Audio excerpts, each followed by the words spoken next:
আমার প্রস্তাব পাওয়ার পর পারি মানে এতে কিভাবে রিয়াক্ট করে, তবু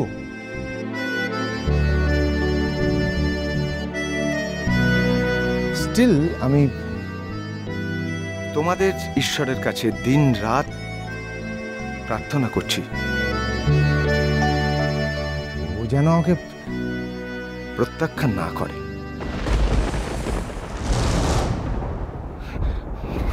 ও যেন আমাকে স্বামী হিসেবে অ্যাকসেপ্ট করে।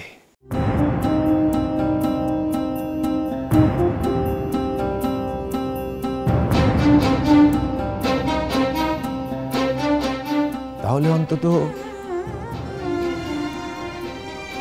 নিজের হাতে ওকে ওই সাজিয়ে গুছিয়ে পাঠাতে পারবো তো।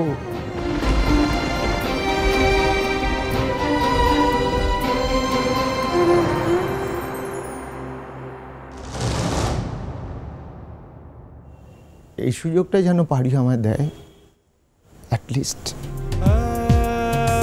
আসলে আমি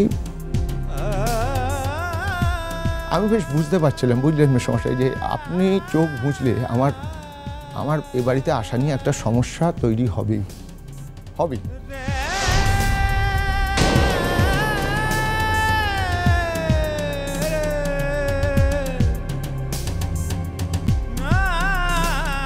আর সেটা তো এখন দেখছি একেবারে অক্ষরে অক্ষরে মিলে যাচ্ছে।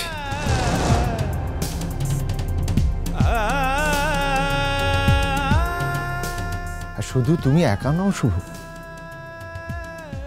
এর মধ্যে তোমার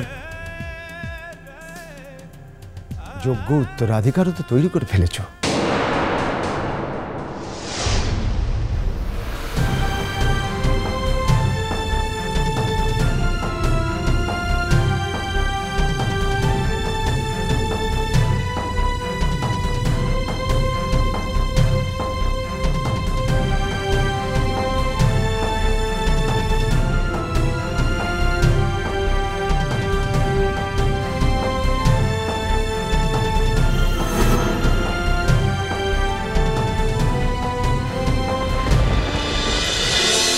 দেখো, সৃষ্টি উর্বশীর সঙ্গে যে ব্যবহারটা করেছে সেটা চোখে দেখা যায় না, এটাকে অসভ্যতাও বলে না, বলে বর্বরতা, বুঝলে?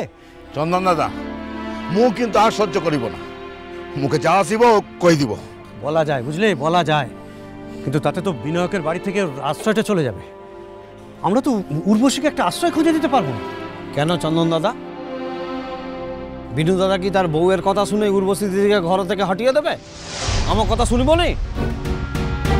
দেখো জয় দাদা, হাজার হোক ও বিনু দাদার বউ আছে, আর ওর সঙ্গে বিনু দাদাকে থাকতে হবে বাকিটা জীবন। সিয়া কথাটা মনে রেখো। সিয়া বলে একটা মানুষকে চোখের সামনে কাজের লোকের মতো খাটাবে? কাজের লোককেও তো মানুষ এভাবে খাটায় না। ছি, তুমি এই কথা বলছো? ভেবে দেখো, যাকে দিয়ে খাটাচ্ছে সেও নিজের বোন। না না, কহিছিল তো দু একদিন রহিব, জীব কবে? কে জানে, কিছুই তো বুঝতে পারছি না। যাচ্ছে কোথায়? হাতে তো পূজার থালা আছে, মন্দিরে যাচ্ছি বোধে। ওটা লোক দেখানো। লোক দেখানো মানে? লোক দেখানো মানে আমি ওকে যতদূর চিনি তাতে ওর ভক্তি টক্তির কোনো বালাই নেই। হঠাৎ ভক্তিমতী হয়ে মন্দিরে পুজো দিতে যাচ্ছে মানে নিশ্চয়ই এর পেছনে কোনো উদ্দেশ্য আছে। সত্য, হ্যাঁ, আমাদের ওকে চোখে চোখে রাখতে হবে, বুঝতে? আমার মনে হচ্ছে ও রঘুবীরের সঙ্গে গাঁট ছাড়া মারতে এসছে এখানে। হ্যাঁ, চন্দন দাদা, আরে তুমি কি কৌছে কি? ঠিকই বলছি, ওকে আর এমনি এমনি এখানে এসে রয়েছে? জীবনে কখনো থাকতে এলো না, এই নিয়ে বিনয়কের সঙ্গে কম অশান্তি হয়েছে, আর আজ হঠাৎ এখানে এসে থাকতে হলো। সে কি এমনি এমনি? জানো, ওকে দেখার পর থেকেই এই কথাটা আমার মনের মধ্যে ঘুরপাক খাচ্ছে।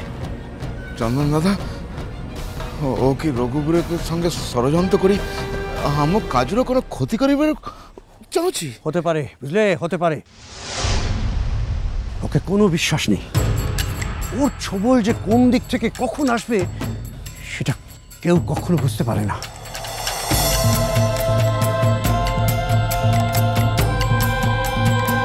সৃষ্টি,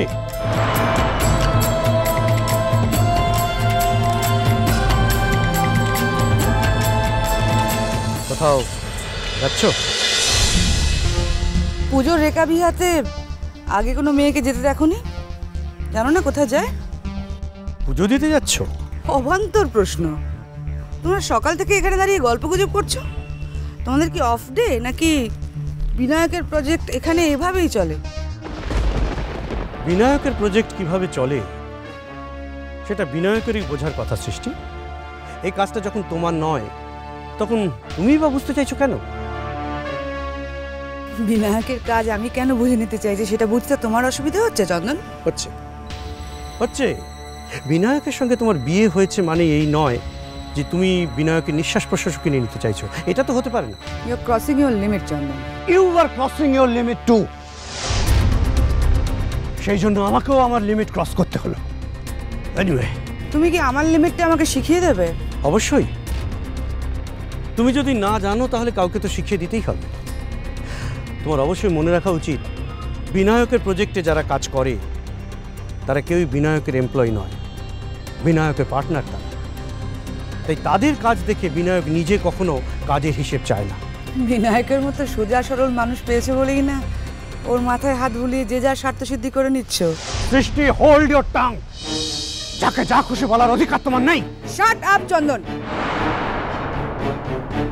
আমি ফিরে গিয়ে বিনায়ককে বলবো এখানকার প্রজেক্ট বন্ধ করে দিতে। সমস্ত মৌলসিপাটটা বেরিয়ে যাবে একবারে। চন্দন দাদা, তুমি কোনো কাম নাই, আমি কোনো কাম নাই, তাহলে কেন বাজে কথা শুনে সময় নষ্ট করছো? চলো চন্দন দাদা, চলো চলো এখান থেকে। দেখো ওই বিনু দাদার ঘরের লোক বলে আমাকে তো ছাড়ি কথা কই বলি। একটা কথা মনে রেখো সৃষ্টি,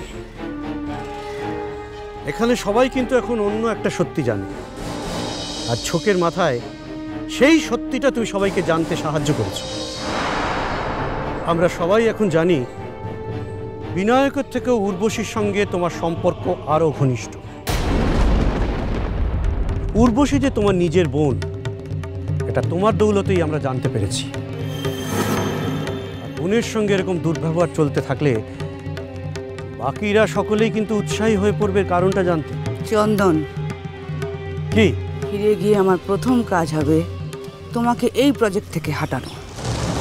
সেটা বোধহয় আর সম্ভব হবে না সৃষ্টি, চেষ্টা করে দেখতে পারো।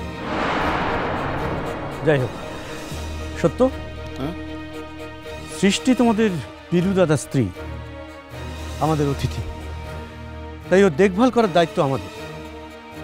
তা আমি বলছি তুমি ওর সঙ্গে মন্দিরে যাও। বেশি শেয়ানা মনে করে নিজেকে। আমি তাতে নিরাপদ বোধ করবো একথা কে বললো তোমায়? সৃষ্টি, আই মেন ইট চন্দন। কিছু হোক বা না হোক তোমাদের ওপরে দায় চাপিয়ে আমি পুলিশ স্টেশনে পৌঁছে যেতে পারি এমন অবস্থা তৈরি করো না। সৃষ্টি, আমাকে ফলো করার চেষ্টা করো না চন্দন, উল্টো ফল হবে।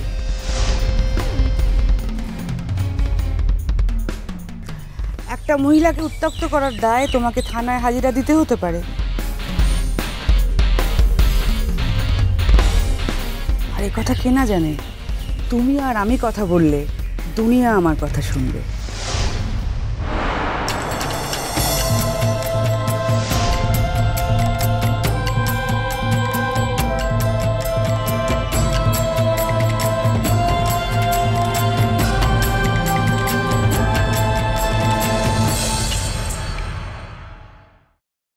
তুমি আমার মেয়েটাকে বেশ ভালো করে সাজিয়ে গুজিয়ে দিয়েছো তো? দিয়েছি ঠাম্মা। মুয়াজি রাঙা পিসিকে এমন করে সাজিয়ে দিয়েছি, এত সুন্দর দেখতে লাগছে যে রাঙা পিসির দিক থেকে তো চোখ ফেরানোই যাচ্ছে না। তাই তাই, বেশ করেছো, খুব ভালো করেছো, খুব ভালো করেছো। এটা রাখো। কোন 10,000 আছে। বাজে জন্মপথ